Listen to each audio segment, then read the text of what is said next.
This channel does not promote any violent, harmful, or illegal activities. All content provided by this channel is meant for an educational purpose only. যদি এমবিএচ kitchen king কিচেনে থাকি তো আমরা যা ইচ্ছে তৈরি করতে পারি। বেগুনের ভর্তা, আলু কপি, ভিন্ডি মশলা, আরো অনেক কিছু।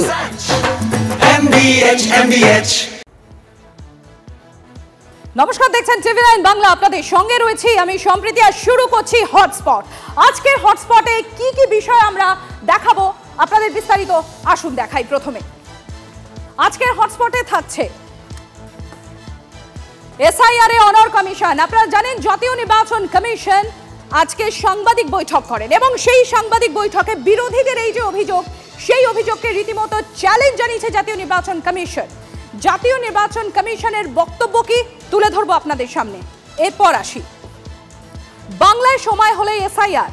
এই বাংলা অর্থাৎ এই রাজ্য পশ্চিমবঙ্গে এসআইআর চালু হবে কি হবে না, যে দোলাচল ছিল সে বিষয়ে আজকে একটা স্পষ্ট বার্তা দেওয়া হয় নির্বাচন কমিশনের তরফ থেকে। সময় হলে নির্দিষ্ট সময়ে আলোচনা করে জানাবে কমিশন ঠিক কবে এই বাংলা অর্থাৎ এই রাজ্যে এসআইআর চালু হবে। এরপরের বিষয় খেলার মাঠে শাসকের দাদাগিরি। খেলা দিবসের দিন মেদিনীপুর থেকে ভাঙড় কিভাবে খেলার মাঠে শাসকের দাদাগিরি চলল সেই খবর তুলে ধরবো আপনাদের সামনে। তবে এই মুহূর্তে সবচেয়ে বড় খবর, ব্রেকিং নিউজের দিকে আমরা নজর রাখবো। এই মুহূর্তে ব্রেকিং নিউজ, আগামীকাল এসএসসি অভিযানে অশান্তির ছক। কেন এই প্রশ্ন উঠে আসছে? কারণ আগামীকাল চাকরিহারাদের এসএসসি ভবন অভিযান নিয়ে বিস্ফোরক দাবি করা হয়েছে বিধাননগর পুলিশের তরফে। আগামীকাল হিংসাত্মক আন্দোলনের পরিকল্পনা রয়েছে আন্দোলনকারীদের। পুলিশকে বোমা মারা, পাথর ছোড়া, সকেট বোমার কথা অডিও ক্লিপে রয়েছে এমন দাবি করা হয়েছে বিধাননগর পুলিশের তরফ থেকে। শিক্ষক আন্দোলনের নেতা সুমন বিশ্বাসের বিরুদ্ধে রয়েছে অভিযোগ। শোনাই ঠিক আপনাদের কি বলা হয়েছে, কি দাবি করা হয়েছে আজকে বিধাননগর পুলিশের তরফ থেকে। আমাদের কাছে গোপন সূত্রে এটি খবর আসে, একটি রেকর্ডেড কনভারসেশন আমরা পাই যেখানে দুজনের মধ্যে একটি কথোপকথন আছে। এই দুজনই হচ্ছেন এই অধিকার মঞ্চের সদস্য এবং সেই যে কথোপকথনটা হয়েছে সেটাতে আমরা বেশ কিছু আপত্তিজনক জিনিস পেয়েছি বা কিছু হিংসাত্মক গতিবিধির কথা সেখানে আমরা পেয়েছি। কালকের যে তথাকথিত আন্দোলনের কথা ওরা বলেছে সেটার মধ্যেই করার কথা বলা হচ্ছে।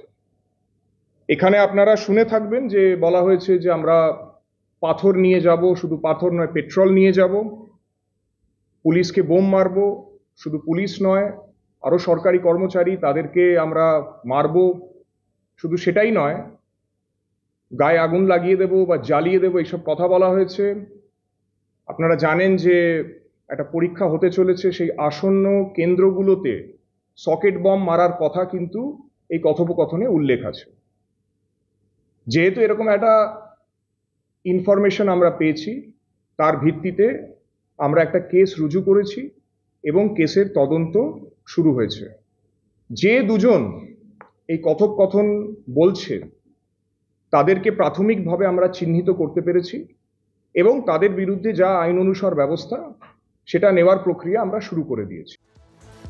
আপনারা শুনলেন বিধাননগর পুলিশ কমিশনারেটের তরফ থেকে, পুলিশের তরফ থেকে কি চাঞ্চল্যকর দাবি করা হচ্ছে এবং তারা যেরকম বললেন যে দুজনকে তারা শনাক্ত করেছেন কিসের ভিত্তিতে, যে অডিও ক্লিপের ভিত্তিতে এই কথা বা এই দাবি করছে বিধাননগর পুলিশ। একবার শোনাই সে অডিও ক্লিপ আপনাদের।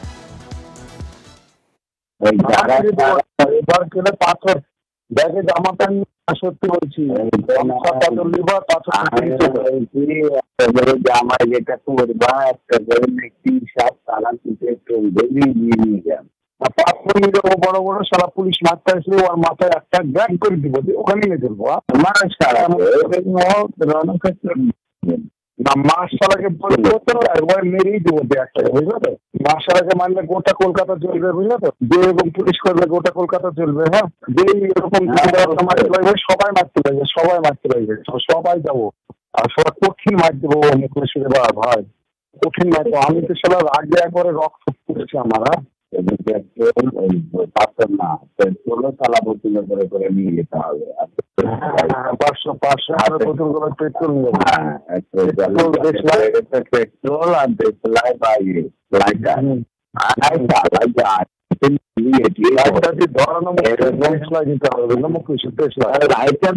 সুবিধা। এই সেই অডিও ক্লিপ, যে অডিও ক্লিপ সামনে এনে এই বিস্ফোরক দাবি করা হচ্ছে বিধাননগর পুলিশ কমিশনারেটের তরফ থেকে যে আগামীকাল অর্থাৎ 18 অগস্ট যে আন্দোলন হতে চলেছে সেটা একটা হিংসাত্মক আন্দোলন হতে চলেছে। শুধু তাই নয়, পুলিশের উপরেও অর্থাৎ পুলিশের উপরেও আক্রমণের অভিযোগ দাবি করা হচ্ছে বিধাননগর পুলিশ কমিশনারেটের তরফ থেকে। সুমন মহাপাত্র আমার সহকর্মী রয়েছেন আমাদের সঙ্গে। সুমন, এ তো ভয়ঙ্কর দাবি, বিস্ফোরক দাবি, যে অডিও ক্লিপের ভিত্তিতে বিধাননগর পুলিশ কমিশনারেটের তরফ থেকে চাঞ্চল্যকর দাবি করা হচ্ছে। তবে একেবারেই তাই। এই যে শিক্ষক আন্দোলন, যোগ্য শিক্ষকদের আন্দোলনটা দীর্ঘদিন ধরে চলছে। হাইকোর্ট, সুপ্রিম কোর্ট, চারদিকে মামলা চলছে। তারা নবান্ন অভিযানের ডাক বারংবার দিয়েছেন। এমত অবস্থায় আগামীকাল তাদের যখন আন্দোলন, তার আগে পুলিশের তরফ থেকে এরকম একটা অডিও প্রকাশ্যে আনা হলো এবং পুলিশের তরফ থেকে দাবি করা হচ্ছে যে যেভাবে আন্দোলন দানা বাঁধানোর চেষ্টা করা হচ্ছে সেখানে কিন্তু হিংসাত্মক আন্দোলন যা পুলিশের উপরেও কিন্তু আক্রমণ দিয়ে আসতে পারে। তবে এই অডিওর যে সত্যতা তা কিন্তু খারিজ করে দিচ্ছেন আন্দোলনকারীরা। তারা বলছেন এটাকে একটা ষড়যন্ত্র। সেই ষড়যন্ত্রে কারা পার্ট নিল এটা আলোচ্য বিষয়, এটা তদন্ত হবে। তবে বারবার আমরা দেখেছি সরকারের তরফ থেকে, প্রশাসনের তরফ থেকে, এমনকি শাসক দলের তরফ থেকে আন্দোলনকে ভেস্তে দেওয়ার চেষ্টা করা হয়েছে। কলকাতা হাইকোর্ট নির্দিষ্ট করে দিয়েছে এর মধ্যে আন্দোলন করতে হবে, কিন্তু তারপর আমরা দেখেছি যে কোনো তৃণমূল নেতা তিনি আন্দোলনের মধ্যে ঢুকে সেখানে বল প্রয়োগ করেছেন ইত্যাদি বিষয় একাধিকবার উঠে এসছে। তবে আন্দোলনকারীরা দাবি করছেন এই অডিও তাদের কারুর নয় এবং আন্দোলন ভেস্তে দেওয়ার জন্য এই ষড়যন্ত্র এবং সেই ষড়যন্ত্রের অংশ তারা হয়ে যাচ্ছে সম্প্রতি। সুমন, তুমি আমাদের সঙ্গে থাকো। সুমন বিশ্বাস অর্থাৎ এই শিক্ষক আন্দোলনের নেতা, তার তরফ থেকে কি বলা হচ্ছে একবার শোনাই আপনাকে। আজকের বিধাননগরের পুলিশ কমিশনারের পক্ষ থেকে যে প্রেস কনফারেন্স করে জানিয়ে দেওয়া হয়েছে যে কারা নাকি ধ্বংসাত্মক কার্যকলাপ করতে চায়, এই ধ্বংসাত্মক কার্যকলাপ বা এই ধরনের কোনো বক্তব্যের সাথে আমাদের কোনো সম্পর্ক নেই।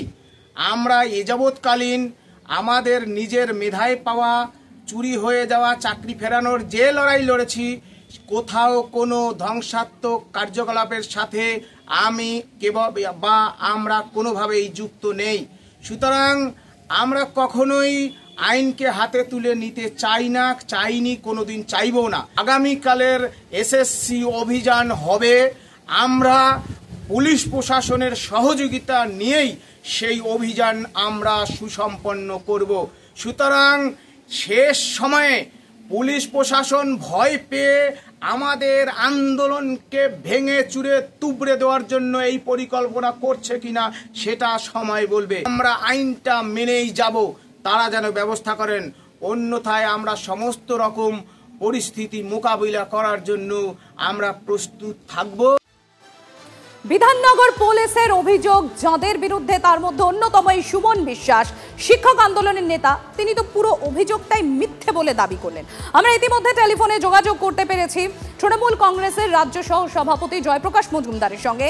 জয়প্রকাশ বাবু, বিধাননগর পুলিশের তরফ থেকে একটা বিস্ফোরক দাবি করা হচ্ছে যে আগামীকালের এই যে অভিযান রয়েছে, এসএসসি অভিযান, সেখানে পুলিশের উপর আক্রমণ হতে চলেছে। আর যার বিরুদ্ধে অভিযোগ অর্থাৎ শিক্ষক আন্দোলনের নেতা সুমন বিশ্বাস, তিনি অভিযোগ সরাসরি তিনি অস্বীকার করছেন। তিনি বলছেন পুলিশ মিথ্যে কথা বলছে, পুলিশের সহযোগিতাতেই আগামীকালের এই আন্দোলন তারা করবেন। কি বলবেন? তার বক্তব্যটা আপনারা ভালো করে যদি শোনেন দেখবেন শেষ করার আগে তিনি বলছেন আমাদের সব আন্দোলনের সঙ্গে পুলিশকে সহযোগিতা করতে হবে, আর সেটা যদি না ব্যবস্থা করা হয় তাহলে সব রকম পরিস্থিতির জন্য আমরা প্রস্তুত। সেই পরিস্থিতিটা কি? পুলিশ যা বলবে, পুলিশের সহযোগিতা চাওয়া মানে পুলিশকেও সহযোগিতা করা। পুলিশ যখন সহযোগিতার কথা বলে যেগুলো বলবে সেগুলো কি এরা শুনে চলবেন? নাকি ব্যারিকেড ভাঙবেন, ব্যারিকেড টপকাবেন, তারপরে প্রয়োজন হলে ঢিল ছুড়বেন, পরে বলবেন আমরা জানি না কারা ছুড়েছে, সেটাও নাকি পুলিশই ছোড়ে, নিজেদের কনস্টেবলদের মাথা ফাটবে যখন, তখন বলবো ওটা পুলিশ করেছে। এসব অবাস্তব কথা তো এদের মুখে শুনেছি এর আগে। তারপরে বোমা কোনো ব্যাপারই নয় এদের জন্য। সুতরাং এটাও হওয়া অস্বাভাবিক নয়। এরা একদল হুলিগান। আমার বলতে দ্বিধা নেই যে শিক্ষিত বলে তারা হুলিগান হতে পারে না, আমরা বিশ্বাস করি না। ধন্যবাদ জয়প্রকাশ বাবু। পুলিশের কথা বিশ্বাস করো না, পুলিশের কথা বিশ্বাস করো না, পুলিশ মন্ত্রীর কথা বিশ্বাস করো না, পুলিশের কথা বিশ্বাস করো না, পুলিশ মন্ত্রীর কথা বিশ্বাস করো না। মিথ্যার উপর ব্যবস্থা জারি আছে। আর এবার আমাদের পরের বিষয়ের দিকে নজর রাখি।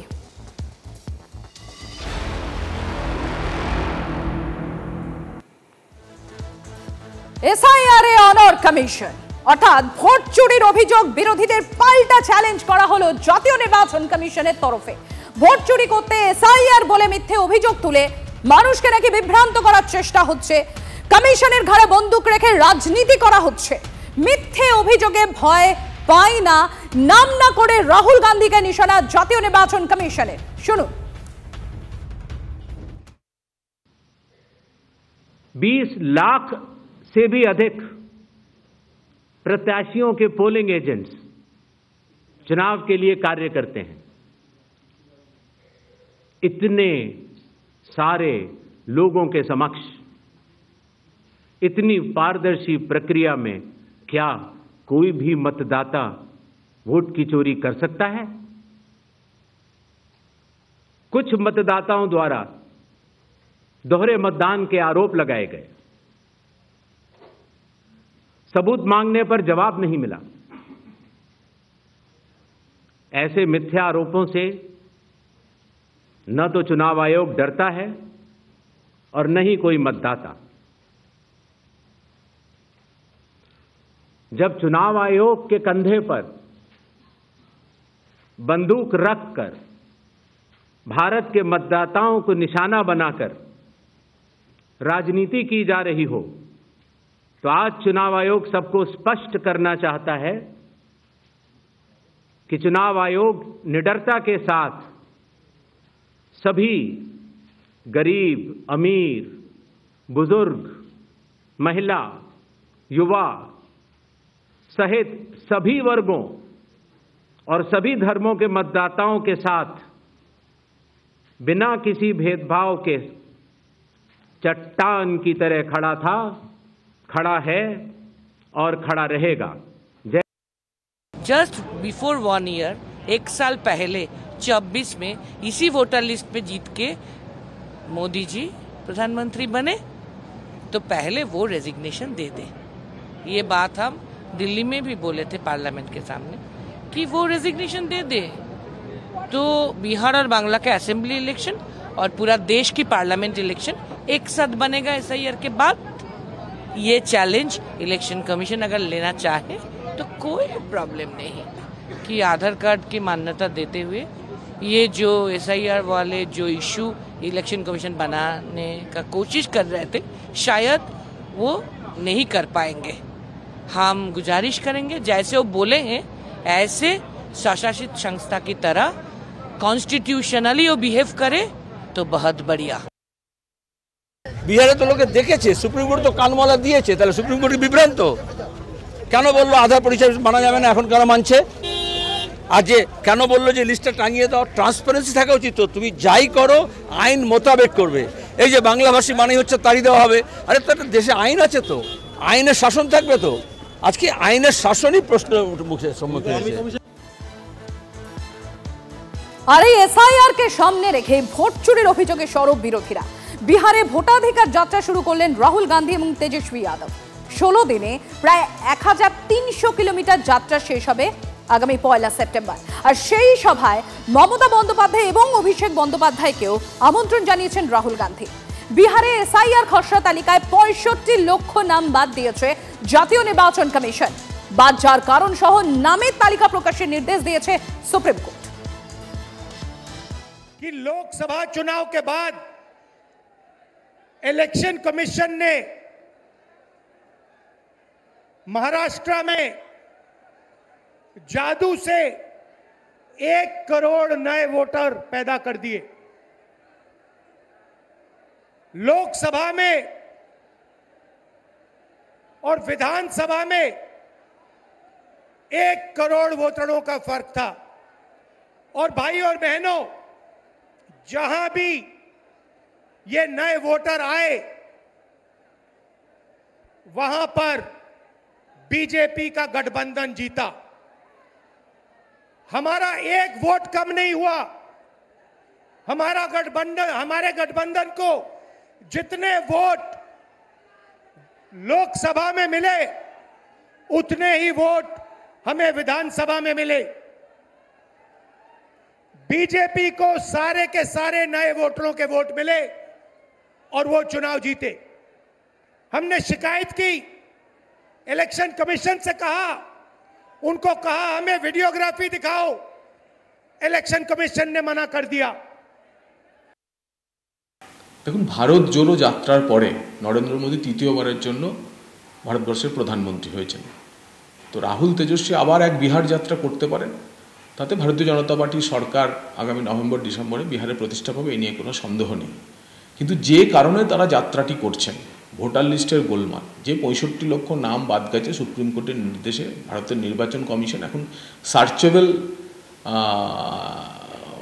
টেকনোলজির মাধ্যমে অর্থাৎ এপিক কার্ড দিয়ে সেই ভোটারদের খোঁজ পাওয়া যাবে।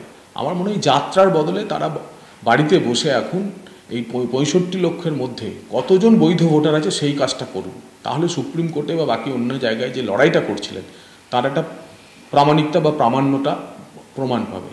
কিন্তু যাত্রা করে এই 65 লক্ষ যারা নাম বাদ গেছে তাদের নাম কি ভোটার লিস্টে তোলা যাবে? বাংলায় কবে এসআইআর, মানে আমাদের এই রাজ্য পশ্চিমবঙ্গে কবে এসআইআর তথা বিশেষ নিবিড় সমীক্ষা আলোচনা করে সঠিক সময়ে সেটা জানানো হবে।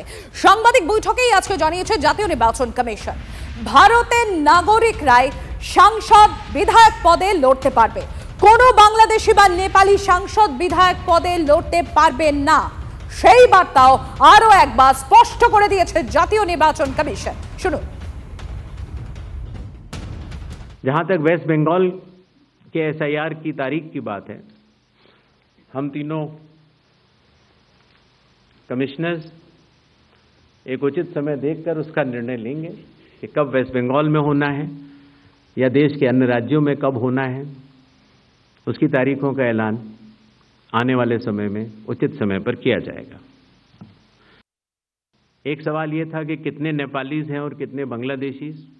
पहली बात तो मैं स्पष्ट कर देना चाहता हूं कि भारत के संविधान के अनुसार सिर्फ भारत का नागरिक ही एमएलए और एमपी का चुनाव कर सकता है। किसी और कोई अधिकार, किसी और देश के नागरिक कोई अधिकार प्राप्त नहीं है।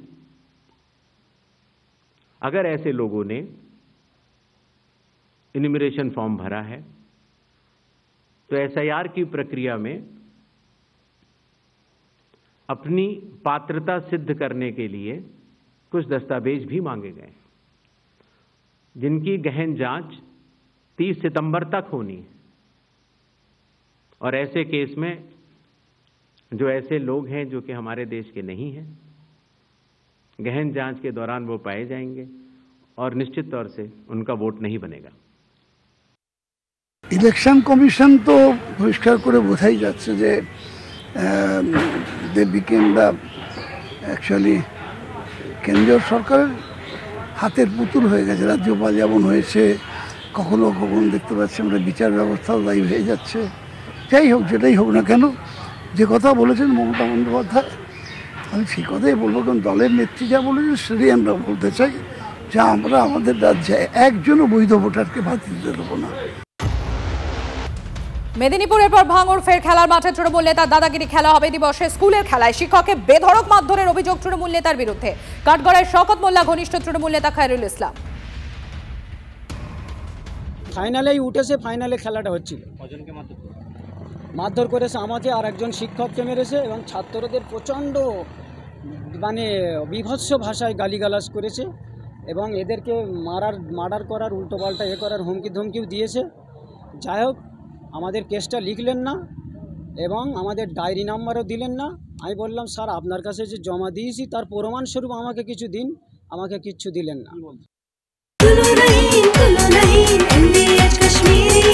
আরে কম দে কিন্তু খাঁটি দে। MDH কাশ্মীরি লাল লঙ্কার গুঁড়ো। MDH